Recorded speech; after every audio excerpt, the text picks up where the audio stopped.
เรื่องลับที่เราจะคุยกันในวันนี้ก็คือเบื้องหลังการที่ทางด้านรัฐบาลพม่าเพลียงพล้ำให้กับกลุ่มต่อต้านมันเกิดขึ้นได้อย่างไรเพราะจริงๆแล้วรัฐบาลก็น่าจะมีความพร้อมทางด้านทรัพยากรทั้งทรัพยากรคนทรัพยากรเงินทรัพยากรมนุษย์แต่ปรากฏว่าข่าวที่ออกมานั้นเนี่ยเพลียงพล้ำกับกลุ่มที่ต่อต้านรัฐบาลเรื่องนี้เกิดขึ้นได้อย่างไรเราต้องคุยกับผู้ซึ่งมีความรู้มีความเชี่ยวชาญเกี่ยวกับเรื่องการต่างประเทศนะครับเราพบกับแขกรับเชิญของเราค่ะท่านรองศาสตราจารย์ดร.ปณิธานวัฒนายากรค่ะสวัสดีครับสวัสดีครับพี่เริ่มต้นถามคำนี้เลยจากดูข่าวทำไมถึงเพลียงพล้ำได้ขนาดนั้นเพราะรัฐบาลน่าจะมีอะไรเยอะกว่าผู้ต่อต้านใช่ครับก็ยังมีเยอะอยู่นะครับในยุทโธปกรณ์หนัก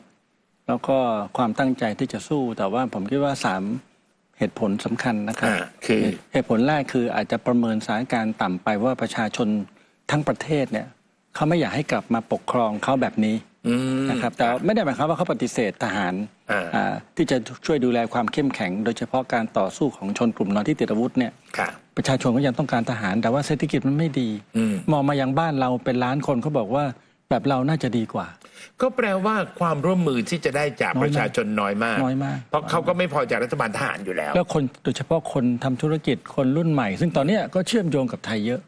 ซึ่งถ้าเกิดเขาเปรียบเทียบกับประเทศไทยก็คงริษยาเขาพอสมควรเลยใช่ครับใช่ครับอันนี้ประเด็นแรกทำให้ความไม่พอใจเนี่ยมันเขาเรียกว่า widespread กว้างขวางมากกว่าที่เขาคิดทั่วทั้งประเทศแล้วก็ไปทุกหย่อมย่า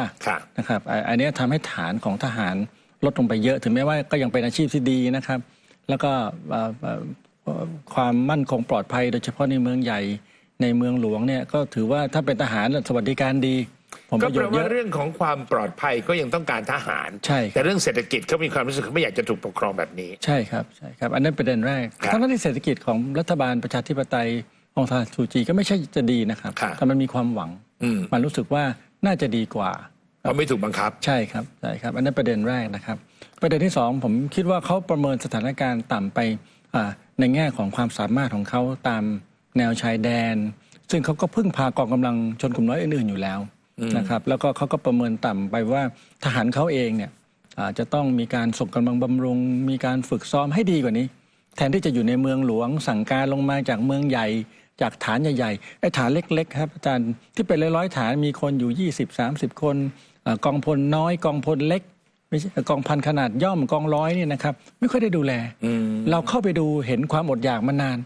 พวกทหารพม่าเนี่ยต้องหากินเองถ้าอยู่ตามแนวชายแดนเขาก็เก็บสวยแสดงว่า1เขาดูแคลนฝ่ายตรงกันข้ามครับและขณะเดียวกันก็ไม่บำรุงขวัญและกำลังใจของฝ่ายของรัฐบาลเองใช่ครับแล้วก็ไม่ฝึกไม่ส่งกำลังบำรุงปล่อยตามยถากรรมพอสมควรถ้าไม่ได้ก็จ้างเอาก็จ้างทหารต่างถิ่นจ้างทหารต่างชาตินะครับคล้ายๆรัสเซียนะครับก็คือพื้นที่กว้างใหญ่กว่าเราอีกunderestimate แล้วก็ส่งกำลังบำรุงไม่ดีฝึกไม่ดีใน 200,000 คนเนี่ยนะครับหลายหมื่นคนที่ตอนนี้ยอมวางอาวุธแล้วเนี่ยนะครับก็เป็นกลุ่มนี้ครับเราก็เห็นมานานฟังเรื่องการเกณฑ์ทหารเขาเกณฑ์ผู้หญิงด้วยนะใช่ครับใช่ครับก็หลายประเทศก็เกณฑ์นะครับอิสราเอลนะครับมีทหารผู้หญิงนะครับหน้าตายังกับดาราอยู่ในนะครับเว็บไซต์เป็นประจำนะครับเขาขาดแคลนกำลังพลขนาดนั้นเลยเหรอครับด้วยแต่ว่ามันเป็นพลวัตนะครับพออย่างเช่นรัสเซียเนี่ยพอเกณฑ์กำลังทหารไม่ได้สักพักหนึ่งเขามีระบบฝึกที่ดีกว่าทหารบ้านดีกว่าทหารชนกลุ่มน้อย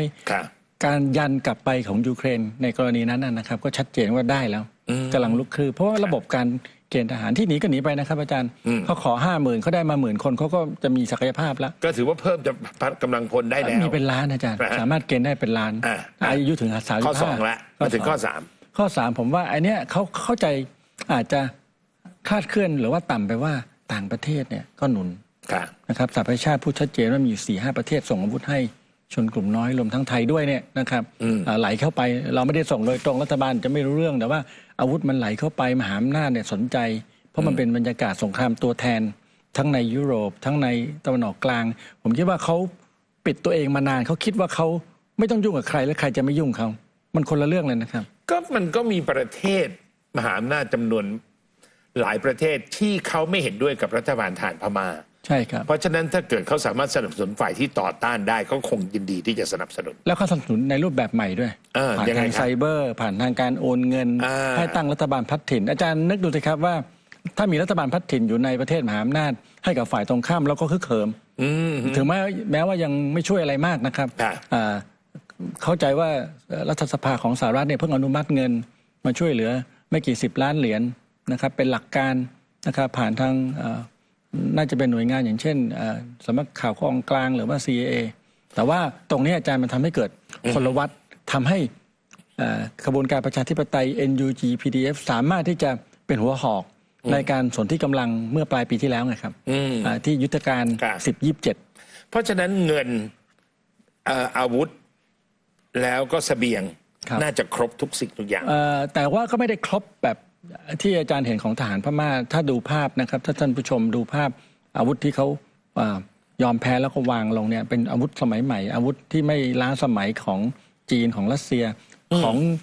ฝ่ายต่อต้านฝ่ายชนกลุ่มน้อยนะครับฝ่ายประชาธิปไตยเนี่ยเป็นอาวุธที่ผลิตขึ้นเองเยอะ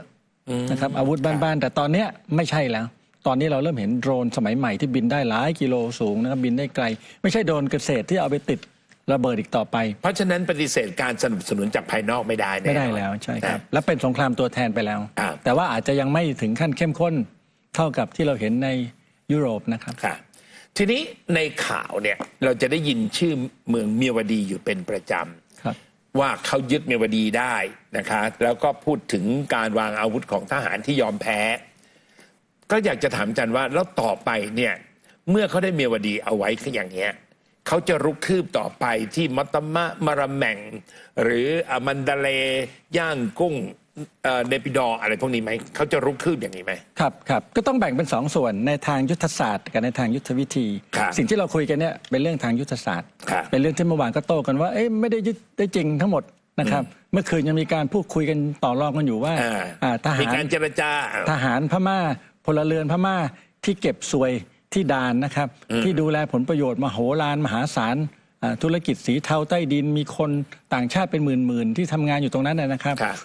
จะอยู่ต่อไหมเพราะว่าอาจจะต้องอยู่ต่อเพราะว่าสายสนคนในเขาเยอะจะแปรพักขอ 90% 100% นะครับผลประโยชน์ตรงนี้ยังไม่ลงตัวทำให้การโจมตีเบ็ดเสร็จเด็ดขาดเนี่ยถูกชะลอออกไปนะครับตรงนี้เราเห็นว่ามีการพูดคุยทางยุทธศาสตร์เนี่ยก็คือว่าขณะนี้กองกำลังสหภาพกะเหรี่ยงแห่งชาติหรือว่า KNU เนี่ยซึ่งมีปีกของกองกำลังติดอาวุธ KNLA เนี่ยนะครับสมัยก่อนอาจารย์คุ้นในพลโบเมีย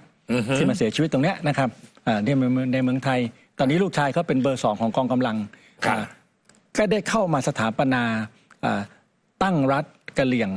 ในลักษณะที่คู่ขนานซ้อนกับรัฐทหารพม่าพูดง่ายๆว่าต่อไปเนี่ยผมไม่จ่ายค่าตกให้ฐานพม่าแล้วนะครับผมจะเป็นประเทศของฉันเองฉันจะเก็บเองเอาละค่ะเรื่องนี้เดี๋ยวเราจะคุยกันต่อในช่วงที่2นะจริงๆแล้วเนี่ยเสรีวงศ์ทาที่นั่งอยู่ตรงนี้มีประสบการณ์กับเรื่องความพยายามของกลุ่มกะเหรี่ยงที่อยากจะมีประเทศของเขาเองตั้งแต่เมื่อตอนเสรีวงศ์ทาอายุ11ก็แปลว่า64ปีที่แล้วเดี๋ยวคุยกันค่ะมาร่วมสนับสนุนท็อปนิวส์นำเสนอความจริงได้แล้ววันนี้เพียงกดปุ่ม Super Thanks แล้วเลือกจำนวนเงินตามที่ต้องการได้เลยครับขอบคุณครับ